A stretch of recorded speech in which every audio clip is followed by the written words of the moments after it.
नमस्कार। आज हम मार्क मैनसन की जो किताब है काफी famous, the subtle art of not giving a fuck, हाँ उसके आइडियाज पर थोड़ी गहरी नजर डालेंगे। हाँ बिल्कुल। हमारे पास इस पर खुद लेखक का भी नजरिया है और एक और विश्लेषण भी है। हम्म, तो देखते हैं कि क्या खास बातें निकल कर आती हैं। सही।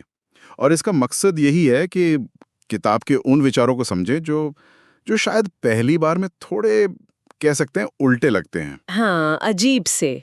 लेकिन वो जिंदगी जीने का एक ज्यादा जमीनी, एक रियलिस्टिक तरीका बताते हैं। बिल्कुल। ये वो हमेशा पॉजिटिव रहो वाली बात से तो काफी अलग है। हाँ, बहुत अलग।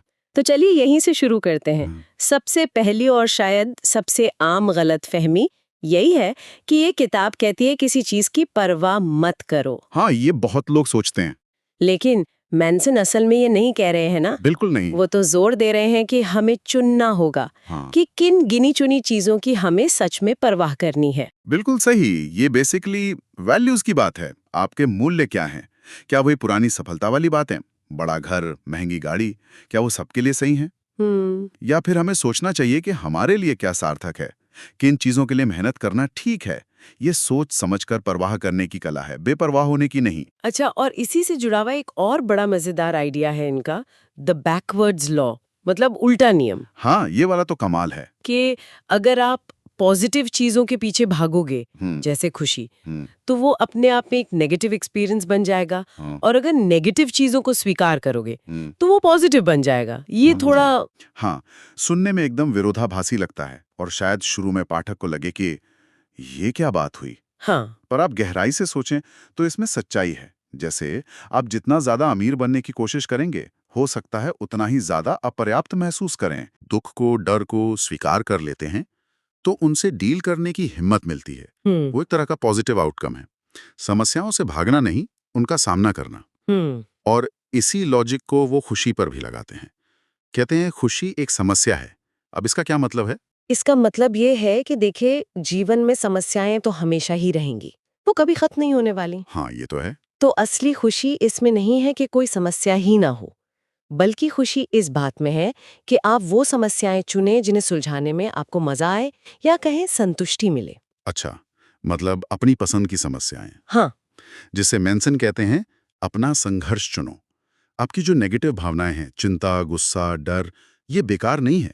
ये सिग्नल है। सिग्नल जी, किस चीज के? कि कुछ ठीक नहीं है, कुछ बदलने की जरूरत है। उन्हें इग्नोर करना मतलब खुद को अंधेरे में रखना। तो ऐसी प्रॉब्लम्स चुनो जिन्हें सॉल्व करने में वैल्यू दिखे। ये संघर्ष चुनना शायद इसलिए भी जरूरी है क्योंकि किताब एक और थोड़ी चौंकाने वाली बात कहती है कि हम में से कोई खास नहीं है। हाँ, ये सुनने में शायद अच्छा ना लगे। बिल्कुल, खासकर आज के टाइम में जब हर कोई स्पेशल दिखना चाहता है। सही कहा। ये आज की जो सोशल मीडिया वाली संस्कृति है ना, उसके लिए एक जरूरी काउंटर पॉइंट है, जहां हर किसी पर असाधारण दिखने का प्रेशर है। हम्म। किताब कहती है कि भाई, इस साधारणता को स्वीकार करने में ही ज्यादा शांति है, ज्यादा संतुष्टि है, बजाय इसके कि आप हमेशा खास बनने की रेस में लगे रहें।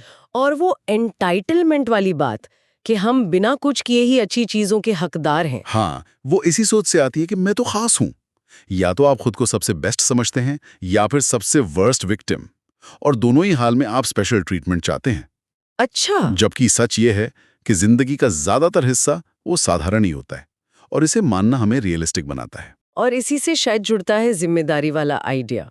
मैनसन कहते हैं कि हम हर वक्त चुन रहे होते हैं, पता चले या ना चले, और हम अक्सर ना जिम्मेदारी और दोष इन दोनों को मिक्स कर देते हैं। बिल्कुल बिल्कुल, ये शायद किताब का एक और मुश्किल पर बहुत जरूरी हिस्सा है। कैसे? जरा समझाएंगे? देखिए, हो सकता है कोई बुरी चीज आपके साथ हो, उसमें आपकी गलती या दोष ना हो। मान लीजिए कोई बीमारी, हाँ। वो आपका दोष नहीं है, पर उससे निपटना, उसका सामना करना, वो आपकी जिम्मेदारी बन जाती है। हर सिचुएशन में हमारे पास ये चॉइस होती है कि हम रिएक्ट कैसे करें। मतलब हालात पर हमारा काबू ना हो, पर अपने रिएक्शन पर है। एग्जैक्टली। और जब हम अपनी परिस्थितियों की जिम्मेदारी लेते हैं, भले ही वो हमारे कंट्रोल से बाहर हों, तो हम ज्यादा एम्पावर्ड महसूस करते हैं, विक्टिम जैसा नहीं। ठीक है, समझ आया। और फिर वो अनिश्चितता और असफलता को गले लगाने की बात, ये मानना कि हम गलत हो सकते हैं। हाँ, और ये कितना जरूरी है सीखने के लिए। अगर हम हमेशा सोचेंगे कि हम सही हैं, तो हम सीखेंगे कैसे? सही बात है। निश्चितता की जो तलाश है ना, वो हमें आगे बढ़ने से रोकती है। और फेलियर, असफलता, वो तो सीखने का हिस्सा है। मैनसन का वो डू समथिंग प्रिंसिपल याद है? हाँ, कि एक्शन पहले लो, मोटिवेशन बाद में आएगा। बिल्कुल। प्रेरणा का इंतजार मत करो, बस कुछ छोटा सा करो।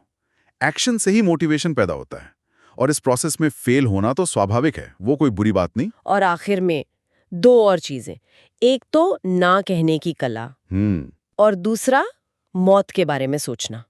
हाँ, ना कहना, किसी एक चीज को हाँ कहने के लिए बहुत सी दूसरी चीजों को ना कहना पड़ता है।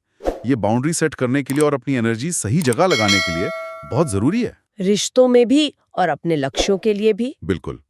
और फिर वो मृत्यु का विचार, डेथ, सुनने में थोड़ा अजीब लगता है, मॉर्बिड। हाँ, लगता तो है। पर अपनी नश्वरता, अपनी मॉर्टेलिटी के बारे में सोचने से ना, ये एकदम साफ हो जाता है कि जिंदगी में सच में क्या मायने रखता है, क्या चीजें जरूरी हैं और क्या फालतू की चिंताएं हैं। पर्सपेक्टिव मिलता है। हाँ, पर्सपेक्टिव।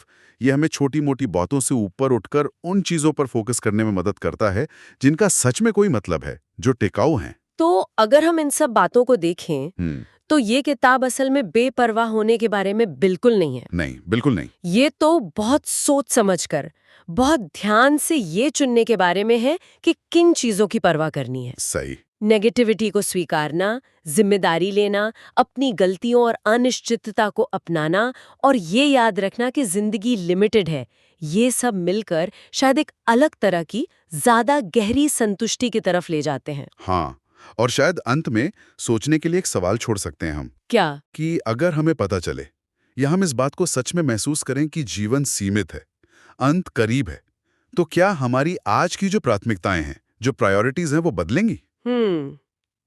अच्छा सवाल है। क्या हम वाकई उन चीजों की परवाह कर रहे हैं, अपना टाइम, अपनी एनर्जी उन चीजों में लगा रहे हैं जो अंत में हमारे लिए सबसे ज्यादा मायने रखेंगी? शायद इस पर सोचना हमें आज बेहतर चुनाव करने में मदद कर सकता है।